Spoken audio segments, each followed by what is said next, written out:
Hey guys, welcome back. So eBay is one of those companies that still operates with the mindset of the customer is always right. They have so many protections in place to protect buyers from sellers. A lot of these buyers end up using these protections that are in place to scam sellers that don't know that much. And they usually go after sellers that are new and that don't have a lot of reviews because you don't have the time to get to know all these different rules that eBay has in place. So that makes an easy target.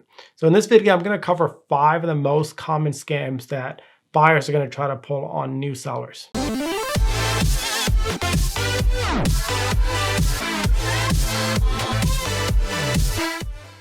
Scam number 5 is the buyer's going to try to ask you to settle outside of eBay. They're going to send you a message saying, hey, can we talk on email, Facebook, text messaging, and I'll pay you more. Or they're going to say that you're going to save more money by selling it to them outside of eBay. As soon as you do that, you lose all the protection that's built into eBay. So if you have the buyer complain against you and try to do a return, eBay is going to take their side because there is no messages inside of the eBay app. So don't ever communicate with a buyer outside of eBay. If they try to tell you to go outside of there, ignore them, block them. It's not worth the effort because chances are it's a scam. Scam number 4 is the buyer is going to try to send you a replica of the item that you sold them. So this one really sucks because it's one of those things that you put up a listing, you sell the item, you ship it, and you think everything is good. And all of a sudden, the buyer starts a return. So the way this scam works is, let's say, for example, the buyer is looking to buy an iPhone 6 because their iPhone 6 is broken. So they go on your listing and they see that you're selling the exact same phone that they have. They buy it. And as soon as they receive it, they open a case on eBay saying that the item came broken. And then they're going to return their broken phone and keep the one you sold them. To avoid this scam, take detailed pictures of any items that you sell. So if it has serial numbers, if it has unique scratches, all those things, you want to document them, take pictures of them, because you can dispute it to eBay and you can send them all that proof, and eBay is going to refund you the money that you lost for refunding the buyer. Scam number 3 is really clever, so make sure you don't fall for it. It's a multi-stage scam. When you list their item, the buyer contacts you and they say, I'm really interested in this item and I'm willing to buy it, but I need you to forward it to a different address outside the country, and I'm willing to pay you $100 more for this $100 item. So now you're really enticed because something you are selling for $100 is actually going to be bought for $200, and all you have to do is send it to a different address. But they also ask for your PayPal email address. So the second part of this scam is they send you an email on your PayPal email address pretending to be PayPal. So they're going to pretend that they already paid for the item, and the email will say the transaction is on hold until you upload the tracking information. So you're assuming that PayPal sent you that email and that they already paid PayPal, and all you have to do is upload the tracking information to get paid. So you upload the tracking information, you ship the item out, and that's it.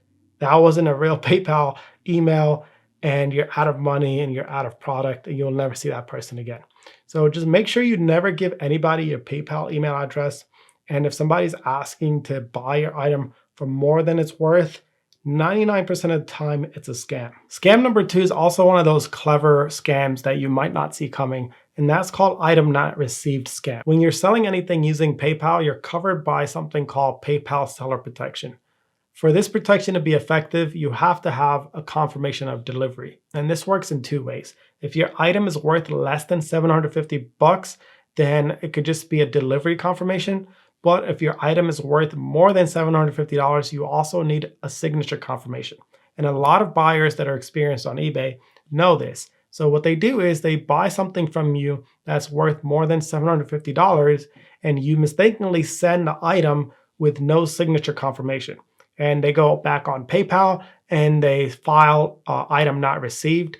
And to prove that the item was received, you have to have a signature confirmation. Since you don't have that, they get to keep the item and they get their money back, and you're the only one that lost in that. To avoid this, make sure you send everything with a delivery confirmation that's less than $750, even if you don't think it's worth it.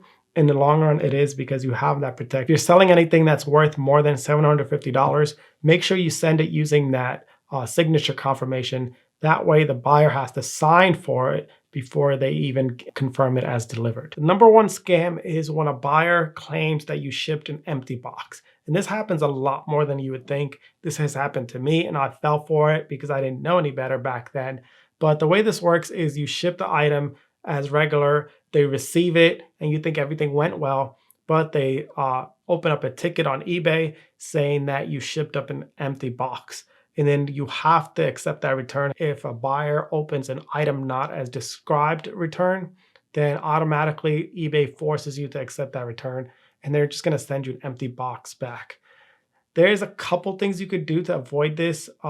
First of all, as I mentioned earlier, document everything. So take pictures of your packaging, take pictures of your item, take pictures of all of that, and you can upload that to eBay when you fight against that buyer.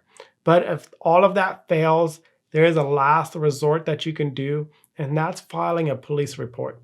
So eBay is one of those companies that's not going to take you seriously and they're not going to give you your money back unless they know that you're really serious about the item that you sold. So if it's something like $1,000 MacBook Pro that you sold on eBay and the buyer pulls that on you, you're out of money and they get to keep the money. But you can also get eBay to refund you that money, and all you have to do is go to the police station, file a police report against the buyer, and take that police report, the document, and upload it to eBay and let them know that you've done that, and they're gonna give you your money back. So both of you are gonna keep your money. The buyer's gonna keep the money, and the laptop, you're gonna keep the money that you should have had from the sell. But yeah, guys, that's it. That's the 5 common scams that buyers are gonna try to pull on you. Just be aware that if something sounds too good to be true, it usually is, and you should be good with that.